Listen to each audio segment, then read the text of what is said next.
You know what's really terrifying? That unfinished college degree lurking in the background, just sitting there, waiting for you.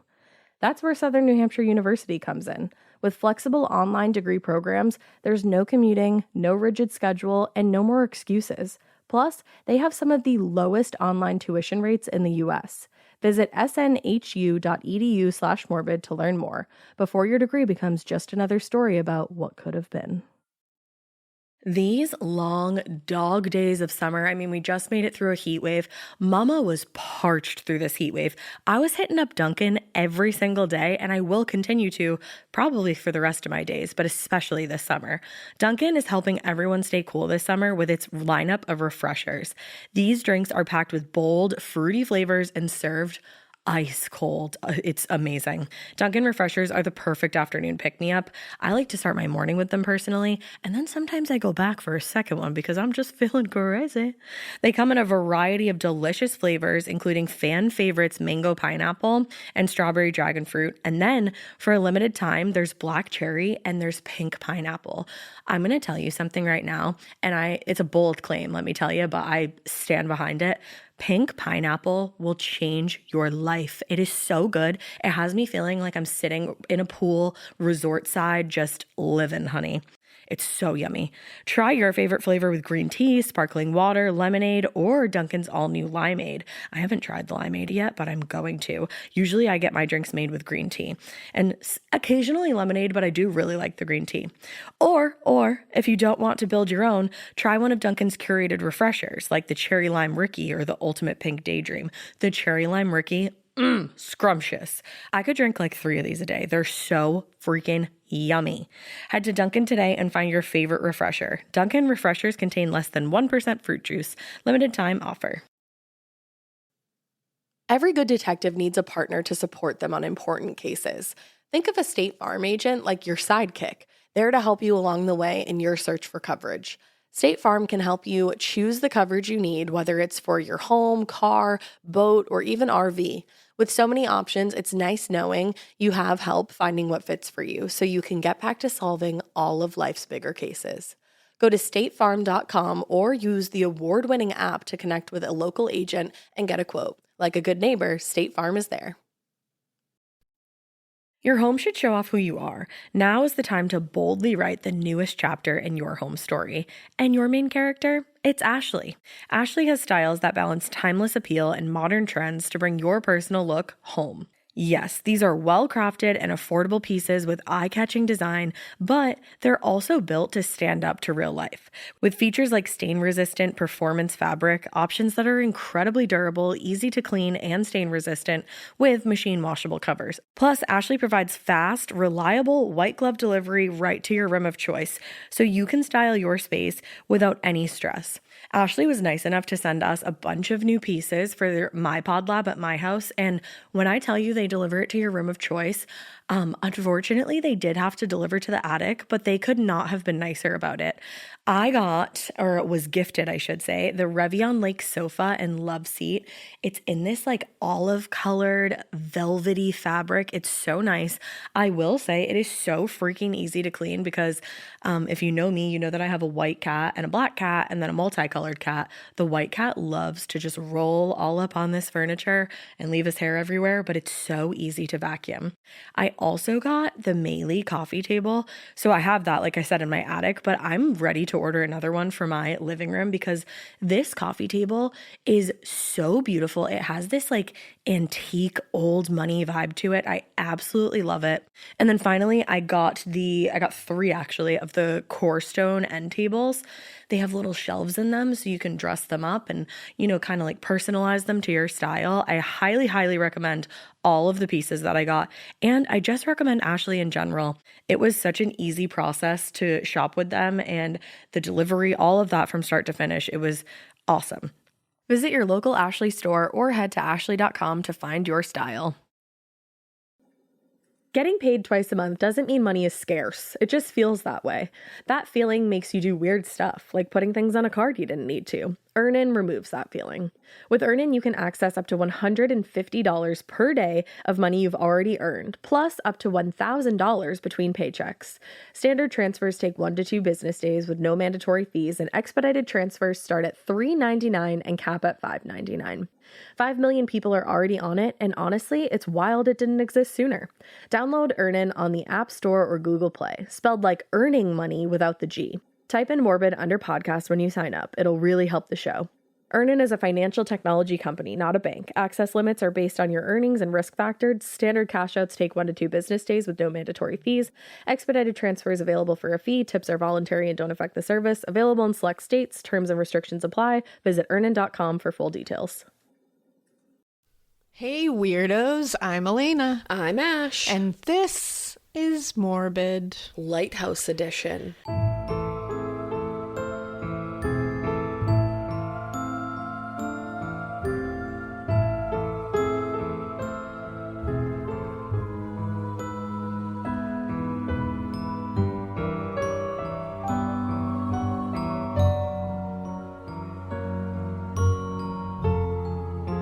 That's right. I know, it sounds weird, but it's awesome. Yeah, Haunted Lighthouse edition, I should have said. Yeah, we decided that, we were looking through some, books, and I always save, while I'm looking for a case, if I see a book that I'm like, ooh, that's interesting. Yeah. I immediately save it to my Kindle, and I'm like, I'll go back to that. You're like, I'll do that now. And I have an unbelievable and absurd amount of haunted lighthouses and spooky lighthouse books, because there's a lot of books on this stuff. Every single state with a lighthouse in it has spooky haunted lighthouses. Yeah, and some of them have multiple lighthouses in the state. So we decided, you know what, the next case that I'm doing is gonna be a doozy. Yeah. So we figured, you know what, let's give you some spooky haunted places. Because these still have true crime in them. Mine has murders. Oh, good. It also, so there's definitely true crime and spookiness, but it's not going to be what the next case is, which I don't want to tell you what it is, but it's one most of you know about. Is gonna be a lot, and it's one of my least favorite cases. Yeah. It's a tough one. So we figured we'd do this one before, because personally I needed a little break from looking at that other case. So yeah, this works. But this is also really intense. So get ready. So buckle up, bitches. Yeah, this is wild. So I think we're going to go back and forth here, because we each took a couple of lighthouses and went hard into them. So I think Ash is going to start. Okay. So my first lighthouse is from Michigan. Did you get that? It's from Michigan. I'm from Michigan. So this is Mean Girls Rough. I wanted to see if they got it. You guys got it. You got it. Of course you did. I am who I am. So, before we started this too, I wanted to say that in my research, I found out that the first lighthouse built in America was actually built in Boston. Oh. On Little Brewster Island in 1716. Look at us. Just a little fun fact Look of at us. Bostonians. Also, a quick little Bostonian thing that I just wanted to mention. Oh, yeah, you have to say this. In our last episode, we said something about Worcestershire sauce. Yeah. And of course, it's it always happens that if somebody says that differently, that's the only way to say it. Yep. When it comes to pronunciations of words, there is something called regional dialect. Yeah. Bostonians do say certain things differently. Everybody that I have ever met in my whole life in this fucking city, in this fucking city, kid. In this motherfucking place, town, baby, we say Worcestershire sauce. Because we have a city called Worcester. And you're like, Worcester. I'm like, Worcester kid. And it looks just like Worcestershire. That's why we say it like that. That's just how we say the word. I'm not changing how I say the word. No. You can say the word however you want, and I promise not to tweet at you or email you. You can say it Worcestershire. You can say it Worcestershire. Some people say Worcestershire. Worcestershire. You can say it however you want. But for me, Worcestershire sauce doesn't give me any woes. It doesn't. So why would I call it Worcestershire? It's a whoa. It gives me woos. It gives me a whoa. Woos. But yeah, I just every time it's that kind of pronunciation, first of all, No, it's okay if we say Worcestershire sauce differently. No one's getting offended by it. No. It's fine. It's not pertinent to any of the stories we tell. It is cool. So there's just literally no reason to say it. But I just want to point out that people in this country, the United States, say things differently. Everywhere. And it's in okay. The whole world. It's okay. It is. It's fine. okay. You can say things however you want. And sometimes when you work like really hard on a case about like focusing on a victim and when it's unsolved and somebody's like, you said Worcestershire wrong. I'm like, that's what you got out of my episode. Like, dude, like it's don't infuriating. Focus on that. So just come on. Just so you know, we're happy to correct ourselves when we see, we might say like town names wrong every now and then. Sure. We're like, okay, we don't live there, so I don't have a right to be like, yeah. Worcestershire forever. I'm gonna say Worcestershire like that until the day I die. So I just fucking etch it on my tombstone. I had to clear that up. If you Google it, Bostonians say it that way. It's not just us. So it's not just us. I just needed to clear that up because I was like, man, I'm gonna say Worcestershire sauce like that forever. I feel like it's lost all meaning at Worcestershire this point. Sauce. Worcestershire kid. Okay, so back to Michigan. Love you so much. Pronunciations though. Oh man. All right, so we're in Michigan and we're going to the Point Iroquois Lighthouse. Now we're there. Oh, here we are. I'm here. Just it's in front took our towboat up there. Yeah. I got a lot of the information that I'm gonna spit forth from The Spookiest Lighthouses by Terrence Sepke and Michigan's Haunted Lighthouses by Dianna Stampfler. Oh my god, I got some of those too. Oh honey, look at you. I love it. All right, so before this lighthouse was built, there was this huge battle between two Native American tribes, the Iroquois tribe and the Ojibwe tribe, who are also referred to as the Chippewa tribe. Okay. So this happened in 1662. The Ojibwe tribe was familiar with the land nearby, and it was their space. They lived off of this land. They fished there. They hunted. That was their spot. And then the Iroquois came from New York and invaded the space. And there was a massive battle that actually ended up leaving most of the Iroquois tribe dead on the nearby beaches. Ooh. And the way that this person wrote it in their book, I believe it was the book by Dianna Stampfler, she said like their blood soaked into the beaches. Oh, that's so like, ominous and horrific. Just totally setting it up for a massive haunting. I was just going to say that is a recipe for haunting. And everybody agrees. The Native Americans today referred to this area as Now Do We Ejunning, which loosely translates into Iroquois Boneyard. Oh, which I just got a chill. Super, super spooky. So in 1864, the St. Mary's Falls Canal, also referred to as Sioux Locks, was opened because copper and iron ore were found aplenty in the Upper Peninsula, and ships needed to go to the Upper Peninsula to gather copper and iron and then bring those metals back down to the steel plants in the lower Great Lakes. So they were like, we need a canal for this. Yeah. So where there's a canal, there has to be a lighthouse. I thought you were going to say, where there's a canal, there's a way. Where there's a canal, there is a way. Accurate. And a lighthouse. There you go. Where there's a canal, there's lots of things. There is. And the U.S. Lighthouse Service gave $5,000, which back then was a whole bunch of coin, for a lighthouse to be constructed in the area. And the lighthouse ended up being constructed about 8 years before the canal even got opened. So the main tragedy after the Iroquois Boneyard that we have there on this site happened in November of 1919 when a steamship called the Mark Hopkins capsized and killed all 17 crew members on board. Ooh. Now, there was a blizzard that rolled in this night when they were all sailing, and it brought 60-mile-per-hour winds with it. Damn. So this boat started taking on water almost immediately, and waves are crashing. They had to get rid of everything they had on the boat to like make it way less, stuff like that. Craziness. And the captain on the boat, Walter R. Neal, was the only one who stayed on the ship while it was going down. He was like, this is my boat. Yeah, that's a captain thing, man. That's a fucking captain thing. Wow. So all the crew members go onto these lifeboats, but it's so cold that they froze to death. Oh, all of them. That's like Titanic style. And the saddest thing is that they all could have been rescued because a couple of boats in the area were trying to rescue these people, but their attempts failed because the people and the crew members in the lifeboats, their hands were so numb with the cold that they couldn't catch the lines. Ooh. And then it started becoming too dangerous for these other ships to try to help them. Like they were getting caught in this terribleness and like they were going to go down, so they had to go away. So now there stands a museum where the original lighthouse was, and inside there's tons of different artifacts and different reports about the history of the area.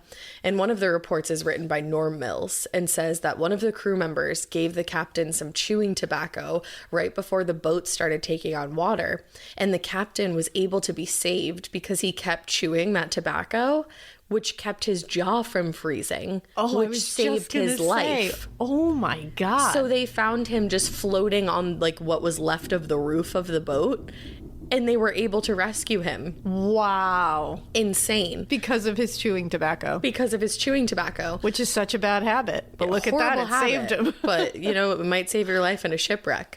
So the crew members who quite literally froze to death were found in various states. So one lifeboat was found a few days after the accident, and only some of the crew members were found on this boat. And all of them were encased in ice. Ooh. Quote unquote, encased in ice. Damn. So those who were not encased in ice started washing up on the shore and were literally just brought to the local undertaker for $25 per person because you got a reward for finding these missing crew members. Wow. But then there were 8 men that just didn't wash up on shore that November, like that winter, and they weren't found until the springtime. They literally froze into a section of the water between Point Iroquois and Whitefish Point, and they had to be cut from the ice. Oh. Isn't that the most horrific thing you've ever heard of? Like chipped out of the ice. Chipped out of the ice. And they were all buried at the Mission Hill Cemetery. So there's a memorial marker where they're all buried and a sign on the white fence that surrounds the area that says Sailors of the Steamer Myron. Oh, it's just like, that's so sad. So spooky. Morbid. Now in 1972, they actually found the shipwreck. And it was below water about 50 feet. And now it's part of an underwater museum run by Whitefish Point Underwater Reserve.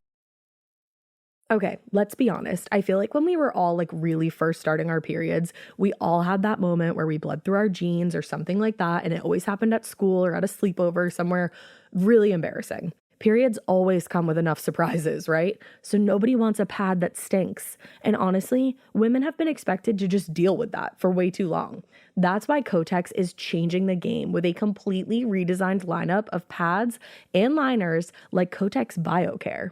Kotex BioCare is the first and only pad with the pH proactive system that helps optimize the pad's pH.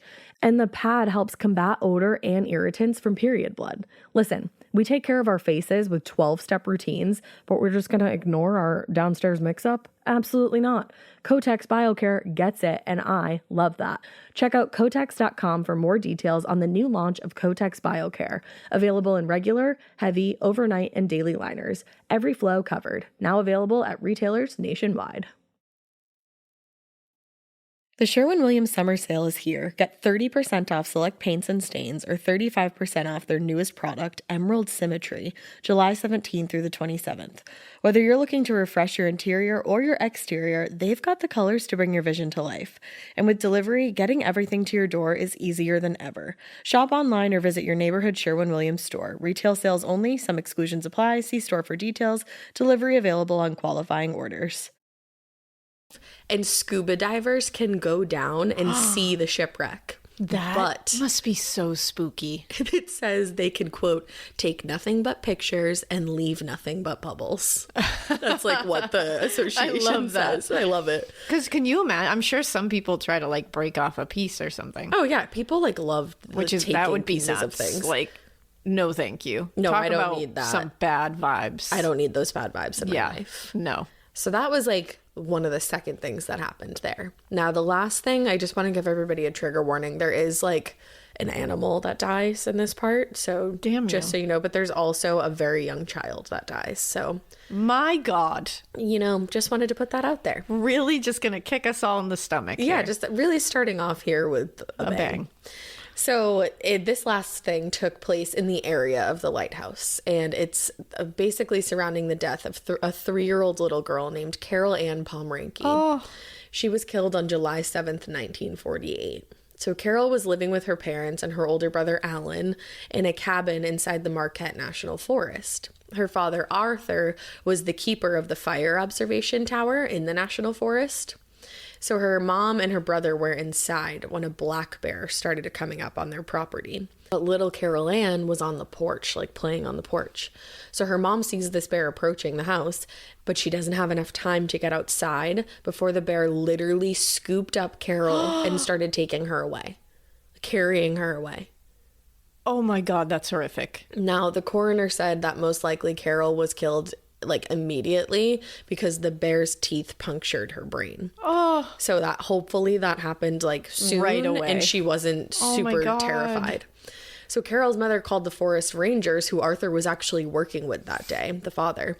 And through sobs, she explained a black bear is just taking Carol away. And at this point, she doesn't know if Carol's alive or dead. No. So all of the rangers and a bunch of volunteers start heading out to try to find Carol, or what's left of Carol, to be quite frank.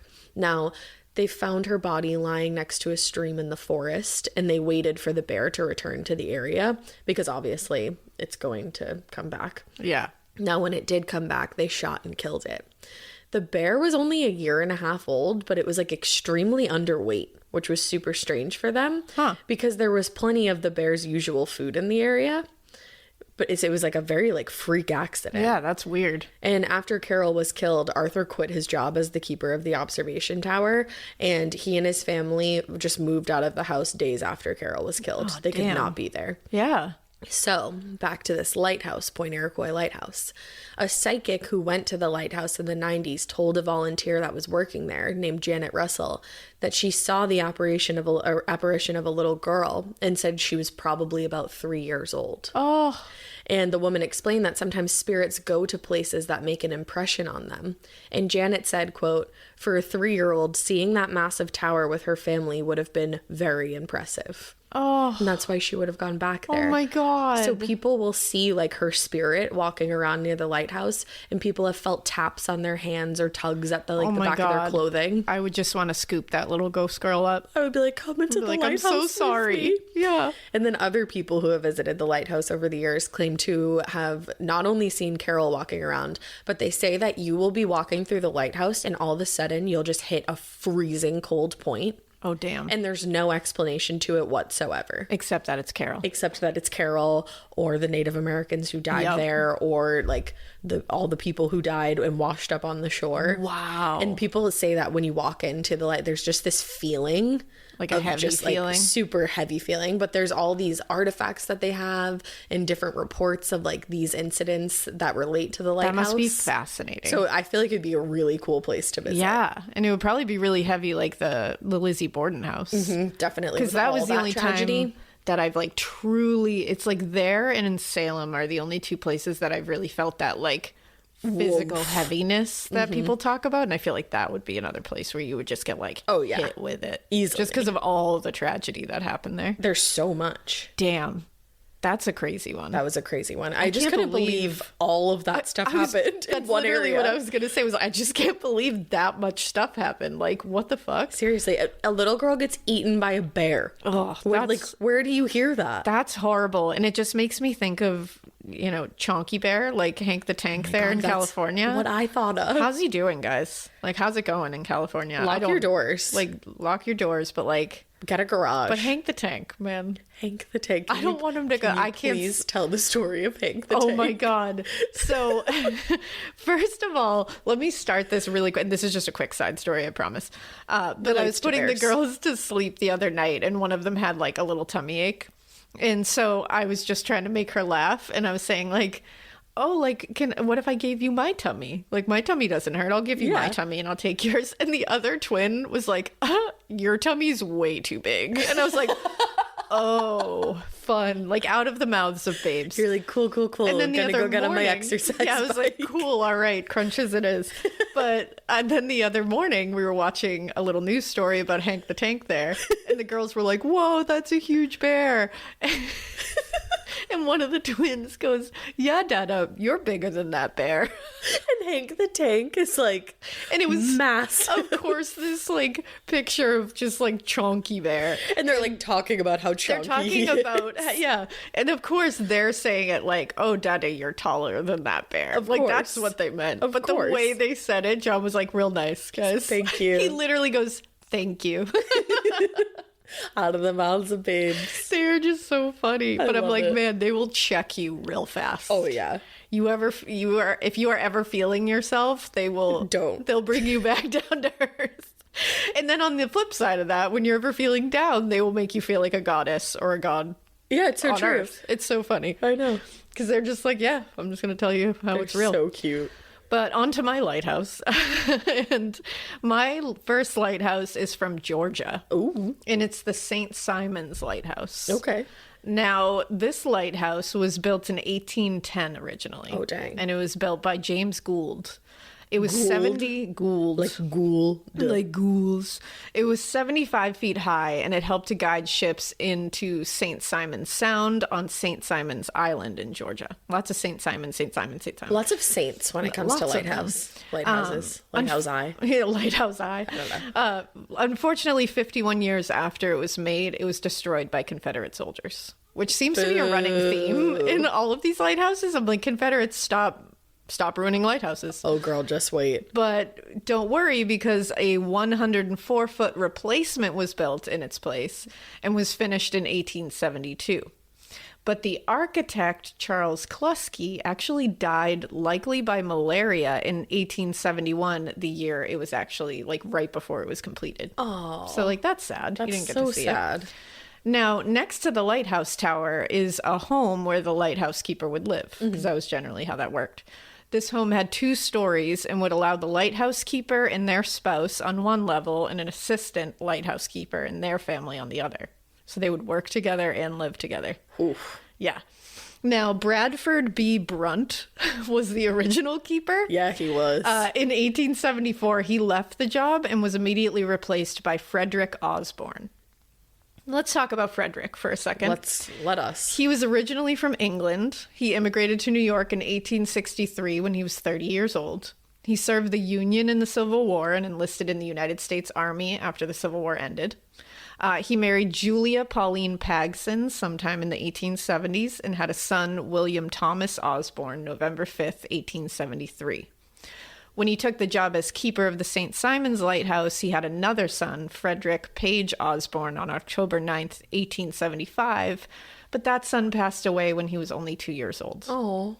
Now, just a quick little flash forward, people will say that they do see like a toddler wandering around sometimes. Yeah, that's one of the ghost stories that I've seen floating around. So you wonder if it was little Frederick Osborne. Yeah. Now, he and his wife had a daughter also named Elizabeth Frederick Osborne on February 14th, 1880. February 14th. Yeah, Valentine's V-Day, Day. babe.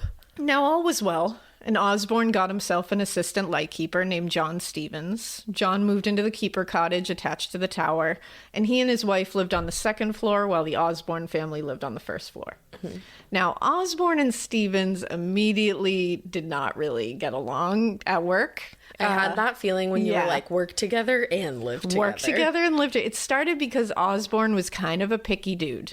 He liked things a certain way and was known to be a big control freak. I kind of relate to him in this way. Capricorn question It can mark? be tough. And when things were not done to his satisfaction, he wasn't exactly someone who was going to be like, hey, can you just come over here and I'll like show you how this should be done? He would like berate Stevens. Like he was very like, are you stupid? Like, but he just... That's who he was. Shitty work environment. Yeah, he would make Stevens feel like shit. It's like you can really just tell someone they did it wrong. Right. But also Stevens was somebody who didn't like being told that he did something wrong. He couldn't handle criticism. So even if he had taken him over and was like, can you just do this a different way? It would have annoyed him. Like, So they just didn't work together. I was going to say, not a good pairing. No. Now, this obviously started to bother Stevens more because he was the one getting the brunt of this. And they often got into little arguments about it, little fights about it. Couple this with the fact that, like we said, they had to live in the same home together with their spouses and the Osborne children, basically be up each other's ass 24/7. And this relationship was getting more and more tense by the day. Then in March 1880, things came to a head. Apparently, Stevens was away for the day. And when he returned, his wife told him that Osborne had not been nice to her. Uh-oh. You don't mess with his wife. No. She had tried to take on some of Stevens' duties while John was away.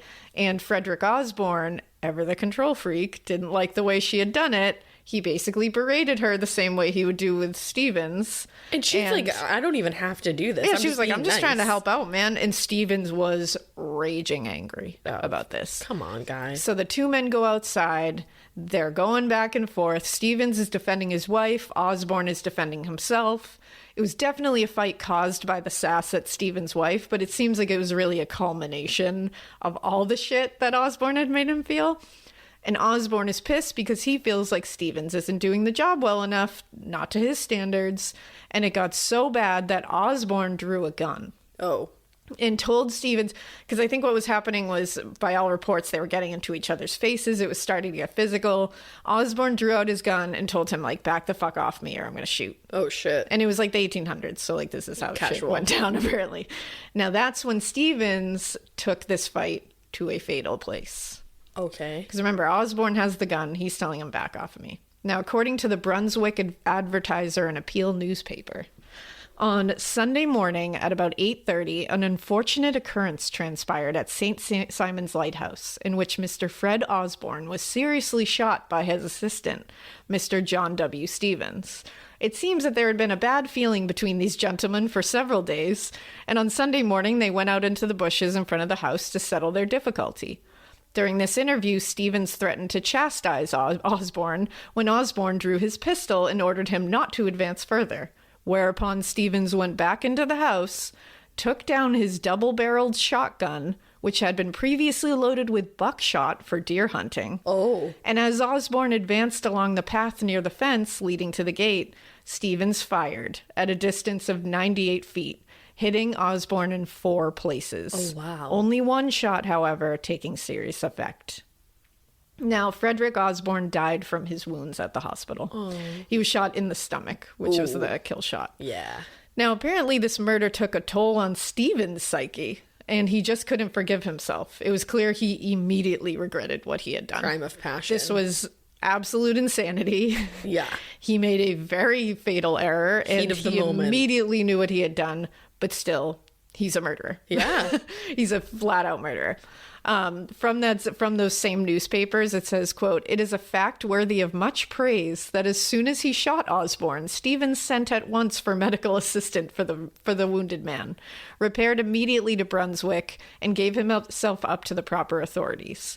And the very moment the bond for his appearance was signed, he returned to his post as assistant lightkeeper and has been on double duty ever since, performing both his and Osborne's duties incessantly day and night." I love that they're like, let's give credit where credit is due. That's what's so funny. It's like, okay, so they're literally saying it is a fact worthy of much praise that as soon as he shot this man dead 4 times with a double-barreled shotgun filled with buckshot for killing deer, he called somebody. And then he did his and job. said, maybe we should help this guy. And then he turned himself in, which is like, all right, yeah, let's pat him on the back. Like, what? It's like, what? And then he took on more work, you guys. And obviously he was immediately arrested, but he was released on bond very quickly. That's crazy. So he did return straight to the lighthouse as the assistant keeper, which is weird to me. And I wonder what happened to Osborne's wife and children. Yeah, I know. When he just came back to work. Were they like, they lived what there? What the fuck? Maybe they went to stay with family. I sure hope so, because I'm like, what is going on? So when toxicity is rife. So when he started back at work, after murdering the original keeper, Stevens walked into that lighthouse and was shocked to see something standing at the very top of the 125 stairs. Always at the top of the stairs. Always at the top. Now, this was not Frederick Osborne's ghost. It was a dog. Who was at the top of 125 stairs. And he was actually the yard dog on site. His name was Bull. Yeah. And he was like a captain's dog that was just like around, and they just like kind of, everybody knew him. He was standing at the top of the lighthouse, just staring at the light. And he wouldn't budge. I was like, he stayed there all night, just standing guard. And he had never done that before. What? Never done it before. And they were like, that was just weird. I would be so freaked out. And I guess he did that for a few nights and then stopped. But like as soon as he returned back into that lighthouse, that dog had climbed 125 spiral stairs to get to the top of that. Yeah. Like real weird. That's crazy. Now, Stevens was actually acquitted of murder because the jury said he was likely just acting in self-defense because Osborne had pulled a gun. Oh. So, I mean, he shot a guy in the stomach with a shotgun, but like, okay. Like after the guy had already Like, walked that's away. cool. Yeah, they were like- like, as he was advancing the fence, walking away from the like- fight, he drew out his gun in self-defense. And shot him in the stomach.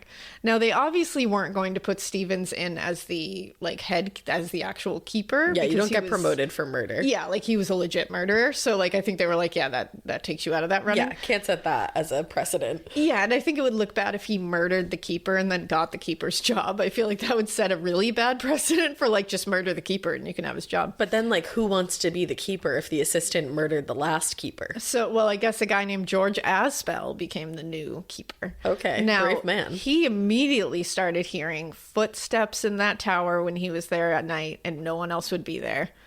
He said that doors would slam out of nowhere, like the door at the bottom of the tower would slam in the middle of the night. They would actually see figures in the lighthouse, and a lot of them said that they saw what looked like Frederick Osborne's figure at the wheel. I bet. Or at the light and on the stairs. They would see him walking the perimeter fence where he last was. He's making sure his duties are actually done the right way. He was an anal guy, and he's anal in the after. You don't just lose it in the afterlife. You're No. still the same way you were. Once a Capricorn, always a Capricorn. You know what I'm saying? That's what I always now, say. you could also apparently, and you still can, visitors to this day say you can sometimes smell a waft of tobacco smoke, and Osborne always smoked a tobacco pipe. Oh. Yeah.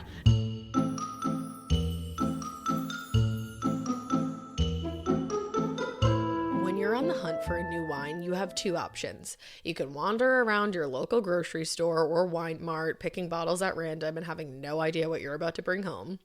Or you can get personalized wines that you love delivered right to your door, and for a fraction of the cost. Morbid. Now, the next keeper's wife, so George's wife, said that Frederick Osborne invented and constructed something that would aid in repairing the light should it ever like break or dim. Oh, wow. Like he had made something that made sure that there was like a backup. Yeah. And he was insistent that if this apparatus or the light broke, that no one was to try to fix it themselves. They were to call him immediately and he would come do it. Okay, 'Cause again, control freak. Okay. So someone had made a joke to him. And she was there because remember, these new light keepers weren't just strangers. They had been part of this whole like thing for a Slick while. system. So they knew him. And I guess someone who she knew was there when this happened and made a joke to him and said, well, what if you can't come and fix it? Right. And they said, what if you're dead or something? Like, Yeah. what am I supposed to do? Just let it fall into disrepair? And he responded with, quote, well, call me anyway and I'll come back from hell and tend to it. Oh my God, I love it. I love also that he was like, I am going to hell. Yeah, he was like, I will come back from hell where I'm definitely going. I will ask Satan for a hall pass. Now, in the San Francisco Call from 1908, there's a story about what happened with that story. So the keeper's wife is referred to as Mrs. C, but I think it was because like nobody really knew who the fuck was talking at this point. Like there's so many different names and stuff. It's 1908. And she would help her husband, the keeper at the time, with the light. And one night there was a storm and the light was dimming and she was alone. And she said, so this is what the newspaper says. Mrs. C seized the largest wheel of the works and started to revolve the machinery by hand. She was absolutely alone on that part of the island and had no means of communicating with anyone at the settlement 4 miles inland. As she turned the frame, her mind ran back. Getting scared is one thing. Getting a thrill is, well, you want more of those in your life. The Genesis GV70 is built to thrill, baby. A thrilling yet elegant design always makes driving the GV70 an exciting adventure. Its powerful athletic stance screams performance and turns heads. Everybody's looking at you, girl, or boy, or whoever. Command the road and experience a class-leading standard 300 horsepower. Oh my God. Plus, discover the different dynamic drive modes for all different terrains. Choose between the different terrain modes for whatever road conditions you may encounter. The Genesis GV70's award-winning technology and performance lets you drive with comfort and drive with confidence all at the same time. It's an exciting SUV with intuitive tech that can make your ride smooth even when the road isn't. And its blind spot cameras allow you to see what's next to you. It's like having eyes on the side of your head. That's pretty iconic. Its performance, by the way, is measured not only in power, but in how it makes you feel confident, sexy. The Genesis GV70. Learn more at genesis.com and feel the GV70. Here's a quick podcast for all you true crime fans.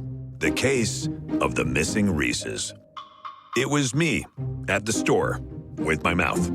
Motive? They're Reese's. What was I going to do? Stop myself? Tune in next time to see if I do it again. Spoiler, I will. Wow, that had everything. Reese's, suspense, Reese's. To the conversation her husband had had with the inventor and his reply to the question of possible accident. Almost unconsciously, she said out loud, "Well, come and fix it now." Like saying, like, all right, you said call you from hell. There was a clink and a rattle, and looking up, Mrs. C saw the distinct figure of Frederick Osborne bending over the works. Overcome by the reaction, she fainted. Wow. And when she regained consciousness, the steady click-click of the works assured her that all was well with the light. The man had disappeared, and Mrs. C called down the tower steps, thinking he had gone below for restoratives. But there was no answer, and he did not return. What? So they said literally and every time it would break, it would mysteriously fix on its own. Dude. Isn't that wild? What a fucking great guy to have around. Like, He's I know still he was doing his job. Yeah, I know he was a control freak and like he was a obviously tough hard nut to deal with, and he yelled at a lady, so like not nice. No.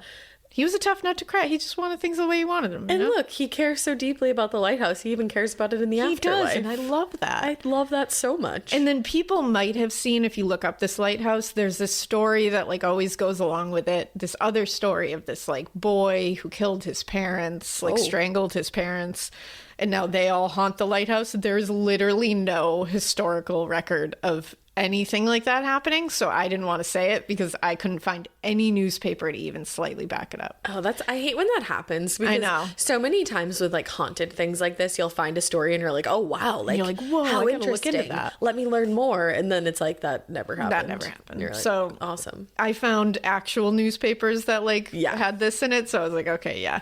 But you might hear that story, and I'm not saying it didn't happen. I'm just saying I couldn't find any information about it, so I don't know.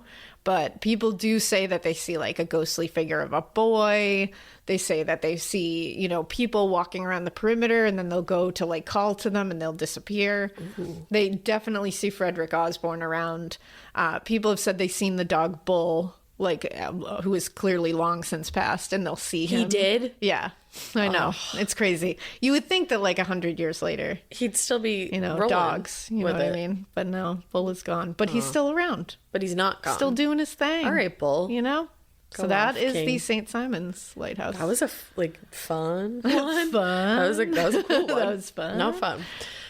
And I got a lot of the information for this particular lighthouse story from Haunted Lighthouses by Ray Jones. Ooh. And I also found this really good website, historysoutheast.com.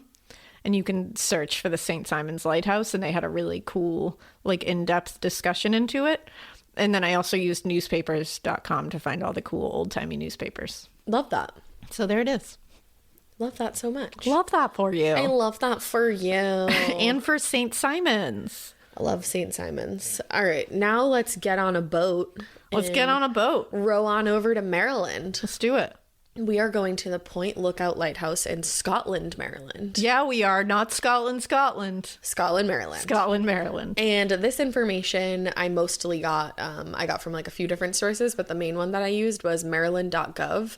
And they basically like repurposed an article written by Dorcas Coleman for the fall 2001 issue of the Natural Resource magazine. Look at that. I love that issue. I do too, because it was written in the fall. In the fall, in the autumn. In the autumn. It's an autumnal issue. Ooh, that was fun. Autumnal. You know? So Point Lookout Lighthouse is often referred to as the king of lighthouses. Ooh, look at you, Lighthouse. King of lighthouses. And it sits inside Point Lookout State Park, or what used to be Point Lookout State Park. Now, originally inside of the state park, there was like this summer beach resort owned by Leonard Calvert, who was the first governor of Maryland. Get it? And there was like all these little cottages for people to stay in. There was a wharf where ships would come and go. And of course, a lighthouse that was built in 1830.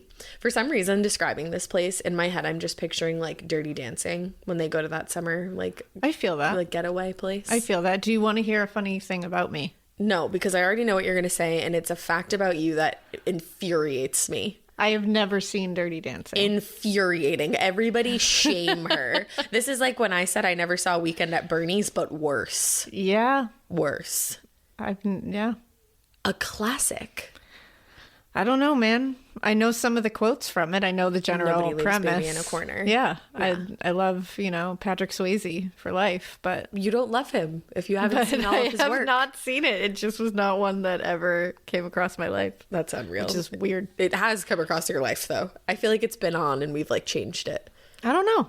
I don't know. I'm going to make you watch it. Your face, you're like, shut up. Shut up. All right. So, yeah, little cottages, super cute, yada, yada. And then the lighthouse was built in 1830. But when the Civil War broke It's out. not the Civil War. No, the Civil War. That actually autocorrected in my notes, so that's cute. I'm like, why would it be a Civil War? Why? Civil War broke out in 1861, about 30 years after this lighthouse was built. People were not frequenting this summer getaway, just like oiling up and tanning on the beach anymore. No. They were kind of like really sad and busy fighting a war. Yeah. So they decided, the government, to lease the land, and they built Hammond General Hospital on this land. And eventually the hospital would be expanded, and some of the grounds were used to confine Confederate prisoners captured by the Union. Now, these people weren't always Confederate soldiers. They could be people who were believed to be spying for Confederate soldiers, people who, just, and like they thought that they went against them in some way. Gave off a vibe of a Confederate soldier. Yeah, gave off a Confederate vibe, which you never ever want to do. Yeah, you don't want to give off that vibe. Ever, ever, ever. So the area where they started to be held was known as Camp Hoffman. Now, Camp Hoffman was only supposed to hold 10,000 prisoners. But over the years, the number of prisoners at this camp doubled. And there was 20,000 people being held in an area designed for 10,000 people. That sounds smelly. It was. That's actually really funny that you should say that, because we're going to get to a smelly place in a minute. Oh, okay. But before we get there, I do have to tell you that some of these prisoners froze to death. Some died due to absolutely filthy conditions. A man named Edwin Warfield Bitzel wrote Point Lookout, Prison Camp for Confederates. And in the book, he says, quote, "It is a story of cruel decisions in high places, a story of diarrhea, dysentery, typhoid, and typhus, of burning sands and freezing cold in rotten tents. It is a story of senseless shootings by guards. It is a story of despair and the death of almost 4,000 prisoners, many of whom could have been saved." Wow. Yeah.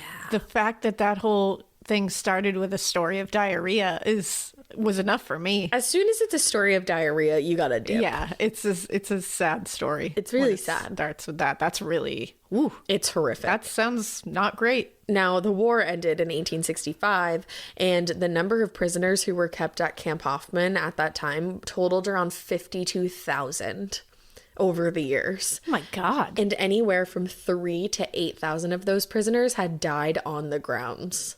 Of course. Wow. Leading to a ton of hauntings. A recipe for a lot of ghosts. And then in 1878, in October, there was a shipwreck where a steamboat, the Express, ended up sinking.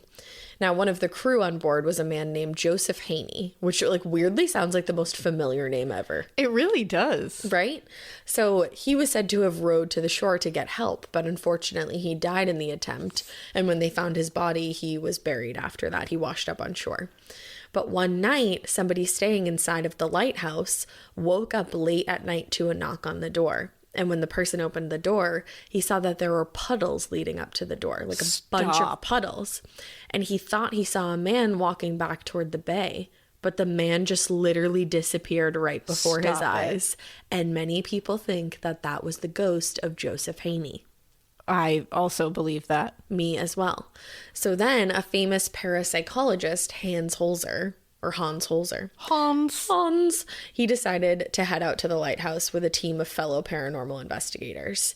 They recorded 24 different voices while they were there. Whenever voices come out of, like, EVPs freak me the fuck out. Oh, yeah. Some people on these EVPs were singing songs, like super old songs. Like sea shanties? Probably. Yep. Like, I love it. Absolutely. Others were just like talking to each other. One of the recordings was a voice saying, "Let us not take objection to what they are doing." Oh my God. Isn't that so creepy? Oh, I just got full chills. Let us not take objection to what they're doing. Oh, Like a bunch of like ghosts is plotting against you, Yeah, and I'm one of just them's like, "No, it's okay. It's all good." like, it's cool. And another voice, and it was a woman's voice, said, "This is my home." Oh. And that voice was believed to be the voice of Ann Davis, who was the wife of the first caretaker of this lighthouse. Now, visitors at the lighthouse, they see Ann all the time. Ann. Well, like the ghost of her. She usually is standing at the top of the staircase wearing a long blue skirt and a white blouse. Get it. People will see her all the time. She's so, I love that she's so like comfortable and flowy in the afterlife. Oh, yeah, absolutely. She's great. Love I mean, a that. blouse isn't like super comfy, but Maybe it's flowy. she's chic. I'll give her that. There you go. Now, Hans and his team noted what other visitors of the lighthouse did too when they stumbled across one room that had a incredibly foul smell. I knew it was smelly. It was smelly. So Hans goes public with his findings at the lighthouse, and he has this theory about the smell. He believed that this smell came from all the quote-unquote tormented spirits that were kept there. Now, apparently, right after he made his findings public, the smell in that particular area of the house, or of the lighthouse, just ceased to exist. What? He goes public with his findings and the smell just stops. So Did it's like, they all get embarrassed? I don't know if they were like waiting to be recognized, Wow. you know? Wow. Yeah. Crazy. Ooh. Just like one lot of day those it's things smelly, gave me the next day it's chills. not. Oh, we're not done. So in the 70s, they had a seance there. And during this seance, one of the most famous photographs associated with the haunting was taken, and I will definitely post it. It shows Laura Berg, who served as Secretary of State in Maryland while she was living in the lighthouse, standing in the middle of the room. She's in this picture, standing in the middle of the room, holding a candle. And to her left, you see a man like leaning up against the wall. He's wearing soldier's clothing and he just has a gun slung over his shoulder. Stop. But he's like kind of faded, so he like you can tell he's not there, but he's there. Stop. Now, Laura said that she experienced a ton of shit while she lived at the lighthouse. She'd hear loud footsteps outside of her room, like walking around, and the footsteps were so distinct, she felt like they were coming from somebody wearing boots. Like Which, soldier's boots. correct. And I'm looking at the photo right now and I'm like, I was finishing this like specific lighthouse around like 11:30 at night. I'm like sitting in bed like furiously typing this, and I was like, I have to look at that picture. Yeah, you So I gotta. went and I looked at it, and then I had like this really fucked up weird nightmare. oh, hate it. That was horrible. But so while Laura was living there, she would also hear like loud snoring, but she would look next to her at her husband and it wasn't him. Ooh. And she'd be like, what the fuck? No. And then on one occasion, she had a woman named Helen visiting her. And Helen woke up in the middle of the night hearing somebody wailing her name. Oh, nope. Nope. I'm out. No. I'm a head out. No. I'm like a head someone's out. just like, Helen. Like, Precisely. no. Like, no. imagine waking up in the middle of the night and hearing, No. No. No. so scary. No, I won't. So scary. I will not. And you know what? I know what that feels like minus the wailing, but I used to hear people whisper my name at Mom and Papa's house. So spooky. So spooky. But Laura said that she never, and this is how I felt living at Mom and Papa's house, and you've said it too, never felt threatened by any of these paranormal happenings. And she even thinks that a ghost may have saved her life while she was living there. Whoa. So she was home alone one night in the lighthouse, and she wakes up in the middle of the night, and there's all these weird lights, like quote unquote dancing over her bed. Love that. So she thought it might have been a reflection somehow of like a boat coming in. But then she looked out onto the water and there were no boats coming in the area. So she's like, where is this light coming from? And she's trying to figure it out. And then as she's standing there trying to figure out what the fuck is going on, she gets this smell of smoke. So she follows the smell downstairs and realized that there was a space heater that actually caught fire. Oh, shit. And it was like a pretty big fire. It had spread from the electrical like outlet in the wall to the actual space heater. Holy shit. And if she hadn't woken up, she could have died in the fire and the notorious landmark would have burned to the ground. Oh, my God. And some people think that it was Ann Davis. Being like, wake the fuck up. Because I don't want my house to burn to the ground. Yeah, this is my house. Imagine. Oh. Like I like already knew this and I just got chills. Oh, I'm getting chilly willies everywhere. For some reason, this last one that I'm about to tell you freaks me the fuck out. Oh, I'm excited. So the last haunting in the area isn't in the lighthouse itself, but it takes place nearby, and I definitely thought it was worth mentioning. So a park ranger named Donnie Hammett was working on the Potomac River side of Point Lookout one day. Shout out to the Real Housewives of Potomac. I knew that was coming. I knew you did. I knew you were going to just fly over that. You can't say the word Potomac without recognizing those beautiful ladies and all their drums. So he's working on the Potomac side of the river, and it was March of 1977. And he said while he was working, he noticed an older woman just like wandering in the area.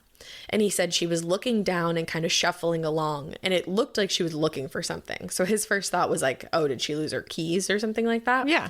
So he goes over to see if he can help her find what she's looking for. And he said immediately he felt like he shouldn't have gone over to her. Like she was irritated that he did. And she said she was looking for a gravestone, but she didn't need his help. Oh. And he was like, okay. So he walks away from her. He's like, she does not need my help. I will take that as the answer. And he finishes up his work and he leaves pretty soon after he ran into her. Now, when he looked around, she was gone. And then he went out to the parking lot to actually leave. And there was no cars in the area. But he was like, she's gone. Her car isn't still parked here. And from where he was standing at that whole point in time, he would have seen a car coming or going. Yeah. So she hadn't left by car. And then she's nowhere in the area. So he's like, what the fuck? So later on, he's talking to the park manager, Jerry Sword. And he finds out that there used to be an old family cemetery right around the area where he met the woman.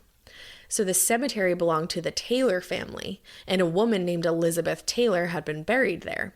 But somebody had stolen her grave marker because the name Elizabeth Taylor. Yeah. Obviously. And it was later found at a local hotel. But the graveyard to this day has never been found. Stop. Like there's public record that this graveyard existed, but they can't find it. Shit. So Donnie actually went back with his mom with like metal detectors trying to find any like sense of some kind of anything, and they couldn't find anything. Oh, I want to find it. I want to find it so bad, but to this day it's never been found. What? Crazy. Oh, that freaks me out. So people think that woman was Elizabeth Taylor looking for her grave marker. Oh. And maybe that's why she was irritated. She's like, where the fuck is my grave? Yeah, because she was like, what? Like, did you steal it? What the fuck? Exactly. Holy shit. Oh, great. I don't know why. Like, that's spooky. The old woman ghost thing freaks me out. No, that was spooky ooky. Right? In every way that you can be spooky ooky. A lost graveyard? Yeah. And the fact, that's the thing. When you can't find a graveyard, but you know it's there, like what? And that's horrible. How do you lose a graveyard? Let's get some ground penetrating radar. Let's go. In there and let's do that shit. We gotta. I gotta know. Oh, everybody needs to know. It's important. Yeah. I need to know now. This is really important. Wow, that's a crazy one. That one was nuts. That one gave me several cases of the chills, which is not easy to do. And just the king of lighthouses. The king of light. It really is, to be honest. Yeah. Wow. Okay. Well, the one that I'm going to follow up with is the Bolivar Point Lighthouse in Texas. Tejas. Hello, Texas. Howdy. So September 7th, this one begins with a hurricane. Oh. And a gnarly hurricane. So this was September 7th, 1900, a hurricane referred to as the Great Galveston Storm, which is still considered the deadliest natural disaster in U.S. history, by the way. And I didn't even know that this had happened. I've never heard of this. It hit south of Houston and thousands of people died. Oh, wow. Thousands. And I found a really good NPR article about this that I will link in the show notes. I also used The Haunted Lighthouses by Ray Jones, and it is insane. So here we go. The Bolivar Point Lighthouse. I hope I said that right. Because like I said, pronunciations of towns, I understand. You probably want me to say it right. Towns are important. Bolivar Point Lighthouse was built in 1852, but only 10 years later, the Confederates fucked it up again. The Confederates are rife in this story. They are so wily. They're just ripping apart lighthouses. Yeah, you can't be out here doing that. You can't. So they ruined this lighthouse by pulling it apart to make weapons from the material. Oh, okay. Yeah. Now, luckily, in 1872, it was rebuilt by a construction crew that was brought in from New Orleans, and it was 117 feet tall. Whoa. And was built like a brick shithouse. Like, this thing was... Shithouse. It was made to withstand a lot of wind, a lot of waves. It wasn't going anywhere. I wonder why. And it still stands today. And actually, today, it looks really gnarly because it has rusted into a jet black color. Yeah, So it's so ominous. Sorry, remind me the name again. It is the Bolivar Point Lighthouse. I'm going to Google it. So in 1900, when the hurricane was about to hit, the keeper was Harry Claiborne. And he was the keeper for 25 years. He began his post December 15th, 1894. And he was known as literally the best lighthouse keeper in the multiple places he had served. Yeah, he was. Getting scared is one thing. Getting a thrill is, well, you want more of those in your life. The Genesis GV70 is built to thrill, baby. A thrilling yet elegant design always makes driving the GV70 an exciting adventure. Its powerful athletic stance screams performance and turns heads. Everybody's looking at you, girl, or boy, or whoever. Command the road and experience a class-leading standard 300 horsepower. Oh my God. Plus, discover the different dynamic drive modes for all different terrains. Choose between the different terrain modes for whatever road conditions you may encounter. The Genesis GV70's award-winning technology and performance lets you drive with comfort and drive with confidence all at the same time. It's an exciting SUV with intuitive tech that can make your ride smooth even when the road isn't. And its blind spot cameras allow you to see what's next to you. It's like having eyes on the side of your head. That's pretty iconic. Its performance, by the way, is measured not only in power, but in how it makes you feel confident, sexy. The Genesis GV70. Learn more at genesis.com and feel the GV70. The best summer pieces are the ones you end up wearing on repeat. Comfortable, versatile, and somehow right for almost every occasion. Quince makes it easy to create a summer wardrobe that you'll love, with elevated essentials made from premium materials like European linen, organic cotton, and washable silk, without the traditional retail markup. I love that! Quince's 100% European linen pants, dresses, and tops are the pieces that you absolutely will reach for all summer long. I absolutely love their linen. I have so many pairs of their linen pants, which you can dress up or you can dress down in the summer. Like, say you're going to a nice dinner, you can pair it with like a silk shirt, a really cute necklace, some good, makeup and an updo. Or if you're just looking for a more casual look, you can do the linen pants with like a loose button-up shirt and you still look really chic, kind of like, I don't know, Diane Keaton vibes, I kind of think. Also, it's not just apparel. Quince also offers elevated essentials for your home, from bedding and bath to kitchen essentials and furniture. They have it all, honey. I am a big lover of Quince, and I really do think you will be too. Make your summer wardrobe feel easier. Go to quince.com/morbid for free shipping on your order and 365-day returns. Now available in Canada too. That's QUINCE.com/morbid for free shipping and 365-day returns. Quince.com/morbid. He literally earned that title. Like, he was that good. I believe it. Now, throughout the week before this, everyone around Galveston was a little worried. They were a little on edge. There'd been reports that a hurricane had literally leveled Trinidad across the Caribbean. Ooh. And after it had left devastation in its wake there, it was traveling across the Caribbean. And in those days, no one knew where it was going next. Right.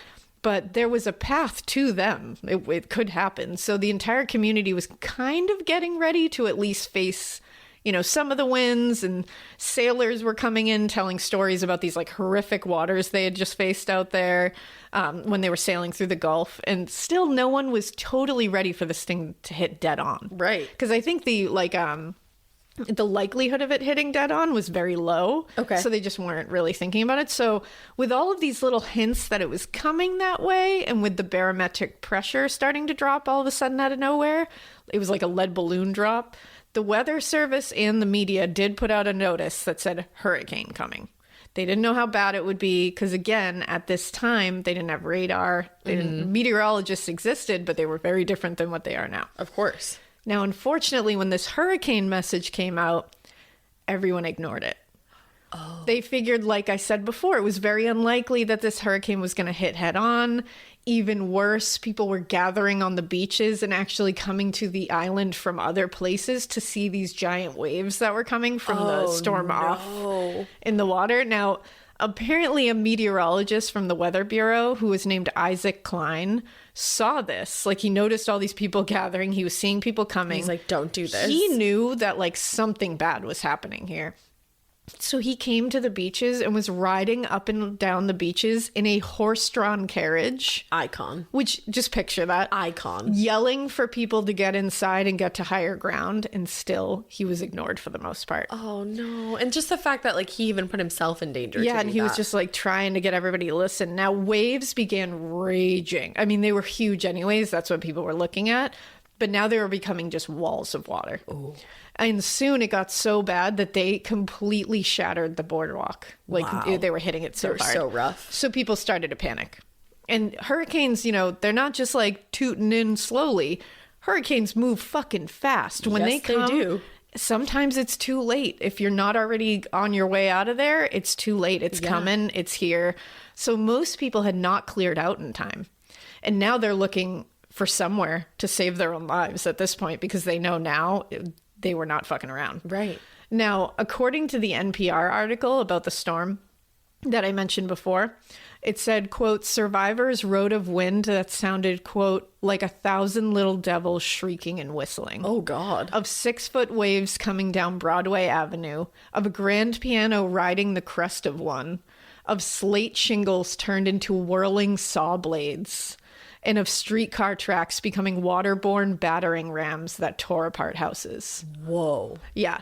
A woman named Catherine Vetter-Pauls, who was 6 at the time, in that article said, quote, the animals tried to swim to safety, and the frightened, squawking chickens were roosting everywhere they could to get above water. Oh. People from homes already demolished were beginning to drift into our house, which still stood starkly against the increasing fury of the wind and water. Well, enter Harry Claiborne, the lighthouse keeper. Enter. He had made sure to keep that light burning for this exact occasion. He, from his point in the lighthouse, could see that the wind and waves out there in the sea were getting Wilding. gnarly. So he was like, I gotta be like a point of safety for people and for ships. So he had actually got extra oil for his light so that it would remain shining brightly so that ships would be able to stop in Galveston Bay for safety. Mm-hmm. Now, he was doing his job. He's like, I gotta save people. Yes. Now, the wind, and honestly, his job is to save ships, but he ends up becoming like an absolute hero. Now, the wind and the waves kicked into high gear, and hundreds of people were drowning at this point.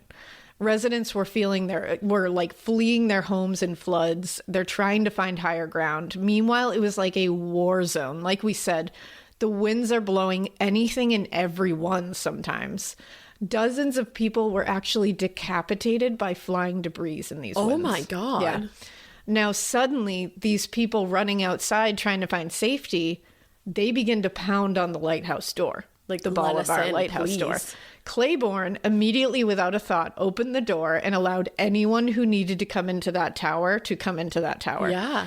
And remember, you saw the picture of a lighthouse is a tall, Narrow. thin building.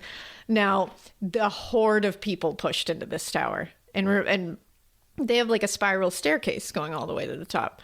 Well, people were literally clinging to the staircase. They were standing on top of each other's shoulders, over 120 people crammed in there that night. Wow. And that's a lot of people for Yeah. a small space. And they're all standing on top of each other. And throughout the hours of being crammed in there on top of each other and holding on for dear life sometimes, they were all crying, screaming. There was children, women, men. I mean, they were wailing as the storm went berserk outside. that must have been so terrifying. Hell. Everyone was in pain. They were all barely able to breathe. It was like 1,000 degrees in there now with all those packed in bodies. And then the light burning. People were throwing up on each other. Like it was fainting, falling. Their like muscles were all like breaking down because they're trying to hold people above them. I mean, through all of it, Harry Claiborne fed them and tried to comfort them all. He had gone into town earlier that day, and like he usually did as a keeper, he would buy a month's worth of groceries to live off of for him and his wife. Sure. He gave everyone in that lighthouse food and ended up using all of his rations, all of it on everybody else. What an amazing human. And after the storm had ended, Yeah. and everybody finally left, which we'll get to in a second, he continued to feed survivors with whatever he had left, and he just told people, "I'll figure it out." This when it came to like man. him eating. Yeah. Wow. Now the winds reached up to 150 miles an hour that evening. Dude. Trees actually fell into the lighthouse, like onto the lighthouse. The entire thing was shaking and rattling, but it stayed upright. It never fell apart. It never buckled. It never busted a hole in it. That's stayed wild. up.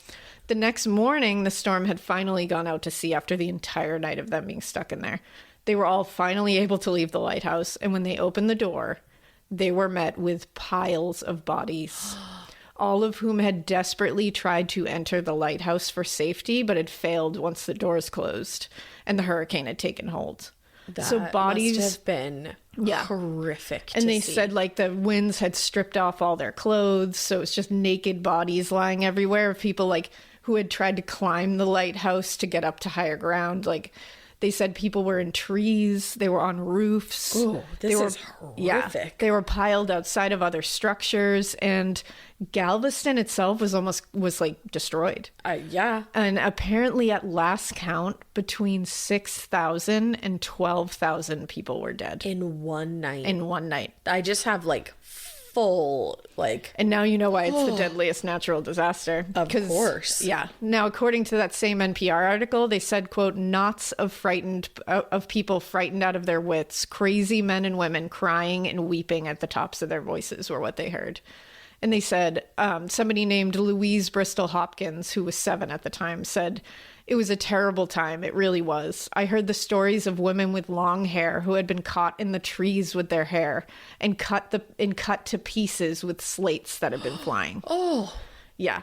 Now, martial law was declared, and authorities were forcing men to gather all the corpses and pile them onto ships so they could dump them in the Gulf. They didn't know what else to do. yeah. But these bodies kept washing back on shore. Oh.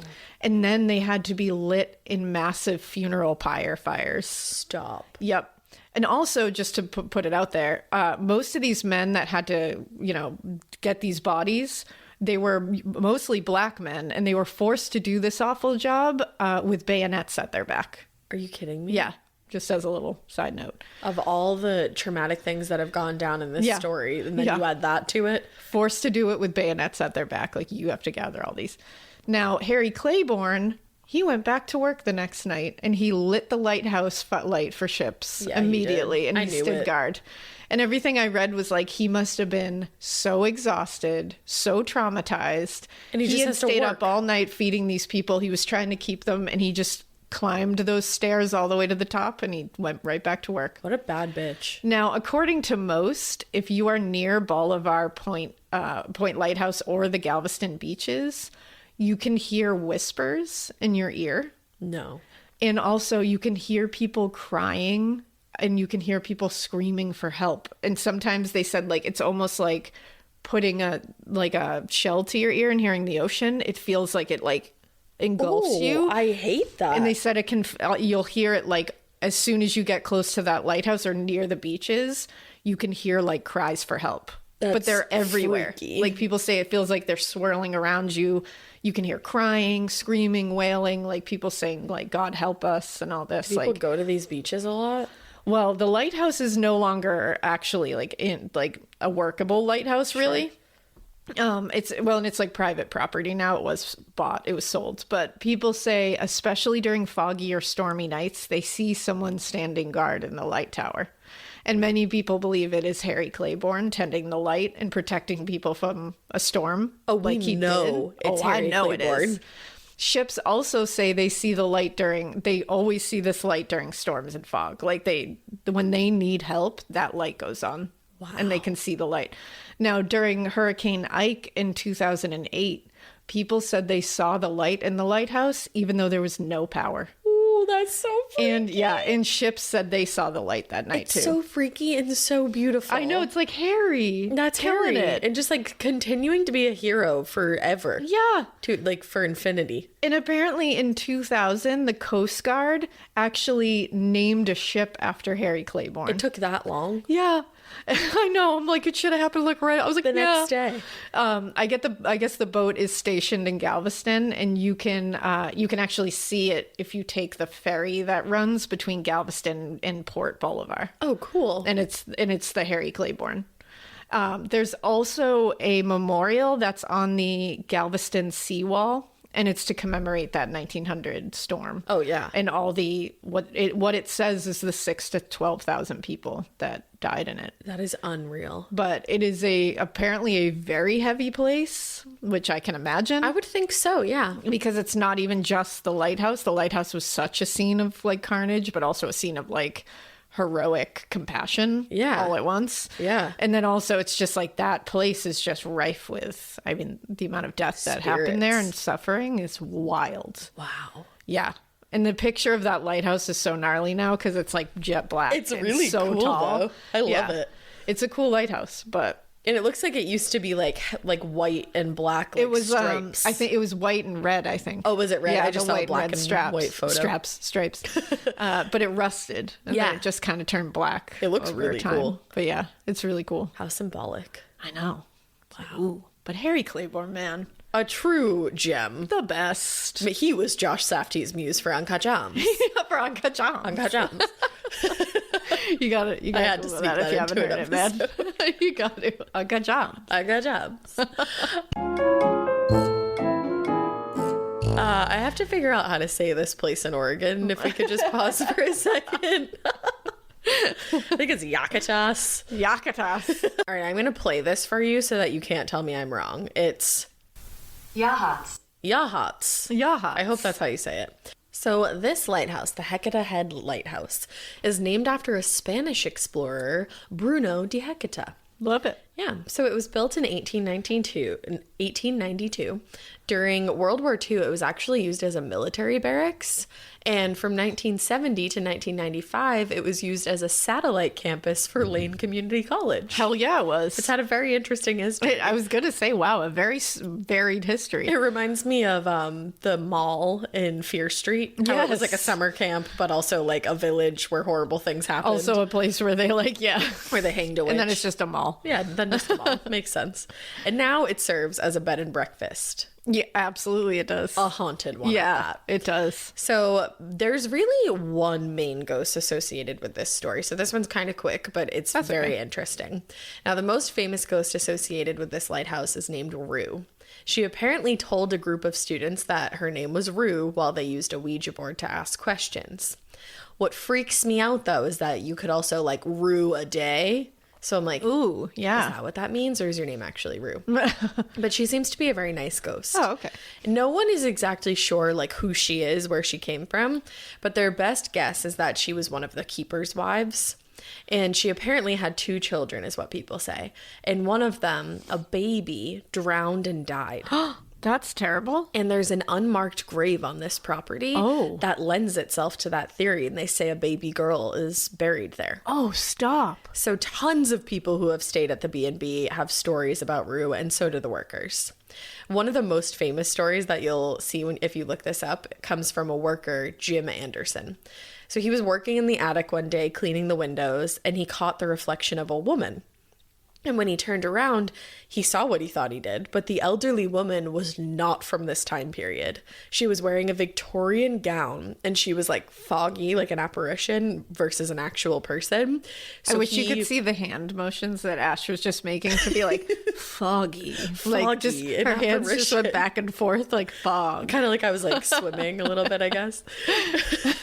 So he yeeted himself out of there. And he was like, I will never go in that attic again. Oh, you will damn. never catch me up in that attic again. You will catch these hands before you catch me up there. Were you about to say that? I was about to say that exact sentence. That's amazing. You could catch these hands before you catch me in that attic. I didn't write it down, but I was about to say that. So he was like, goodbye. But unfortunately for him, like a couple of days later, he broke an attic window from the outside and was like, oh, shit. I'd be like, well, there's that. Well, that's basically what he said. Good He for repaired him. the window from the outside, but he was like, someone else is going to have to go take care of that glass that's on the inside. So nobody really took care of the glass. Like, I think they were just like, nobody wanted to go in the attic. Yeah. So that night, workers sleeping in the house heard scraping noises coming from the attic when one of them finally went up there. And they were like, what the fuck could this be? All of the glass was swept into one neat pile. Rue. And they think it was Rue. She did it. She was like, I'm sorry I freaked you guys I out. don't mean to scare you. Let me clean this up. This could be dangerous. Let me so wait do until like this. 3 a.m. and clean this up. She had kids. She's like, I don't want anybody having to go to the ER. Exactly.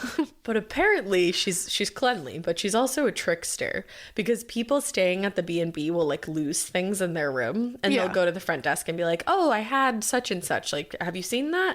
And they'll be like, no, but it's going to turn up later. Don't worry. And they're like, Rue already. What are you talking about? So like literally people will lose things and they'll know that, like, say they have like a hairbrush on the dresser, they'll find it the next day in the bathroom. That's awesome. Like, she just moves things around. She's also said to open locked doors and just leave them wide open. She's like, no, let the air go through. Yeah. She flickers lights. She makes dishes in the kitchen rattle all about at night. I'd do that. And sometimes in the middle of the night, people will wake up and hear her screaming. Oh, that's not as whimsical Screaming. as the rest of these things. And people think that this must be her, like, reliving the night when she found out that her baby had drowned. Oh, that just like, hurt every part of me. Yeah, so sad. Oh, and she's just screaming. Screaming, wailing, like, and people will wake up and hear that. Oh my God, I want to comfort Rue. I do too. I would love to hug her. Damn. She's also not a fan of change at the B&B. On one occasion, they were having it repainted, and at night, the fire alarms kept going off that night, like the first night that they started painting. So one of the workers was like, what the fuck is going on with these? Like, there's no fire. And after making sure there was no fire or smoke or anything, he just took the batteries out because he was like, I gotta go to sleep. And even with the batteries off, the fire alarms kept going off. She was like, stop fucking painting. Yeah, she was like, wake up, everybody. They thought it was. You know that feeling when you come home late from work and those puppy dog eyes just pierce right through your soul? Or when you're packing for a trip and your cat refuses to leave your suitcase? Yeah, we've all been there. Pet parent guilt is real. And you know what? It's completely normal. That's exactly why Hill's Pet Nutrition exists. They understand that being a pet parent means being human, with all of our imperfections and daily juggling acts. Hill's science-led nutrition helps you give more love than humanly possible. Whether it's those long work days or trying to balance attention between multiple pets, Hill's Pet Nutrition gets it. They've created science-based nutrition that supports your pet's lifelong health so you can feel confident even when life gets hectic. Because you're only human, there's Hill's. Science does more. Ready to let go of the guilt? Find the right food at hillspet.com/podcast. That's hillspet.com/podcast. Do you remember in school when you just knew that your teacher had a favorite of everything? They would always use the same blue dry erase marker when they wrote on the board, or they would talk nonstop about their favorite element during science. I had a teacher once that literally had a favorite brand of marker. She would only write with specific markers, and if another marker ended up in her classroom, she was TO'd. And honestly, I was probably her favorite student because at the end of the year, I got her that specific brand of marker. Let's talk about their real favorite thing though, their favorite tissue brand. Kleenex. According to Teacher List, they are the #1 facial tissue trusted by teachers. Kleenex Ultra Soft tissues are silky soft to help prevent skin irritation, and now you can take them anywhere with Kleenex Snap and Go. I absolutely love Kleenex Snap and Go. It's so perfect to have that in your car. I had a cold last week and I was just, honey, my nose was a faucet. I hate to do this to you, but it was disgusting. Drew literally came out of our garage with like 15 of the Kleenex Snap and Goes, and I put those in my glove compartment, and honey, they were easy access. It was so nice knowing that I didn't have to blow my nose into like an old wrapper that I had. Ew. So do the best thing for your kids' teachers and stock up on the ultimate classroom favorite. Maybe it'll make them their teacher's favorite student. They definitely have a favorite. Don't even get me started because, again, you know it was me. For whatever happens next, grab Kleenex. Sir. Wow. One guest actually had the chance to have a slumber party with Rue. Ooh. She said that she woke up around 4:30 in the morning and felt a presence climb into bed with her. Hey, girl. She said the presence stayed for a few hours, and when she recalled what happened, because the B&B has this notebook of like for people to write their experiences, like their ghost experiences. Oh, I love it. And this woman wrote, quote, "Need I say, I feel strange about this experience, but in a way, honored." She wrote that she was concerned but not harmed. Oh my God, I love it. I love that she's like, I'm weirded out, but I'm also honored. I am concerned, but I remain unharmed. Like she's like, I feel conflicting thoughts. I feel some type of way is really That's what I'm trying to say. And then some people say that there's like a ghost of a gray lady, and some people are like, it's a totally different ghost. But other people say that it's Rue, and sometimes she just appears in a gray mist. Yeah, maybe she's just like having a moment. Yeah, she's just living. Yeah, but or not. Not. She's not. She's unliving. And she seems to be pretty much the main haunt there. Wow, I like Rue. I love Rue. But I feel really bad for Rue. Yeah, I was like, I want to end it on Rue because like she seems so great, but it's also like really sad. But yeah, but she seems friendly, and she seems like she just helpful. Like she makes, she sweeps up the glass when you fuck around. Yeah. But she's not into the change thing, which I get. It's her house. Yeah, You're like, just living in it. I know. Yeah. Wow. She knows what she's doing. That was a good one. These are fun. These are fun. Guys, let us know if we want to like start doing these just every once in a while. Just throw one in. Yeah. When we all need just like a crazy, like different thing. It's like Spooky Roads, but different. Yeah, exactly. Which is also, we want to come back to that. Yeah, we got to come back to Spooky Roads. For sure. But this could be another one of those that we just like randomly sometimes are like, you know what? How about haunted lighthouses today? How about that? So we kind of want to like hit every place that has a lighthouse. So yeah, so we try to did hit everybody's. Oregon, Maryland, and Michigan for me. And I did Georgia and Texas. Okay. So we got like tons more. Yeah. And if you guys want to send them in, you can email us. Oh, definitely. And just say haunted lighthouses. And if you have any experiences yeah, at these if you have your own, we can pair that with it, an almost like listener tale lighthouse vibe. Yeah, because it's like the Spooky Roads thing where we like to include your personal experiences with these roads. And so if you want to do that, just send it to morbidpodcast.com and just put in the send it to morbidpodcast.com. I can't do these things. I don't know why I suck. I cannot promote our email ever. No, I don't even know. Sometimes I'm like, find us on Twitter at a place. morbidpodcast@gmail.com. I am ancient. But and you know how you guys are like listener tales in the subject or spooky roads. Just say haunted lighthouses. Easy. And we'll know that's what it is. Yeah. But these are fun. And I think it's like we're going to be, like I said before, you're going to be getting more content this year soon. In the next coming months. So we want to be able to stretch our legs into Far many and different wide. things. So this is just another thing that we'll be able to add onto the list. Yeah. And this was fun. Because remember, you're getting more content. Content. Get ready for it. Content. We hope you we hope you that keep listening. That's what I was about to say. All right, so we hope that you keep listening, especially after that. Yeah, for real. And we hope you keep it weird, but not so weird that you are haunting the lighthouse. But like maybe keep it that weird so we can keep the story going. Yeah. Bye.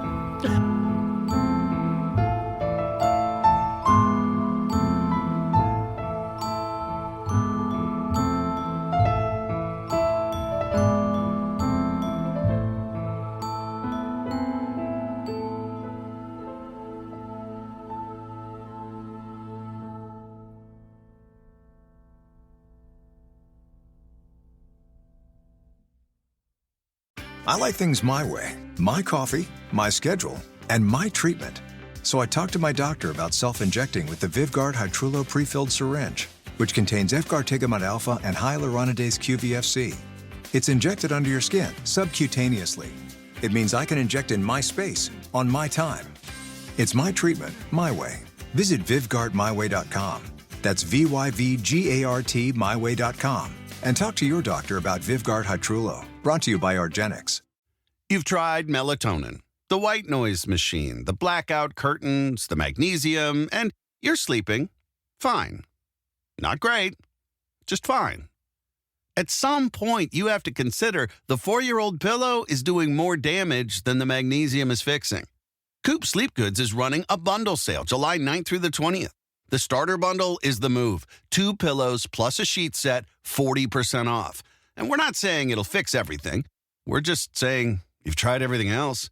Coop's pillows are adjustable, designed to fit how you sleep, not just tolerate it. Mix and match any 2 pillows at 25% off or go all in on the starter bundle. One real upgrade beats 6 mediocre ones.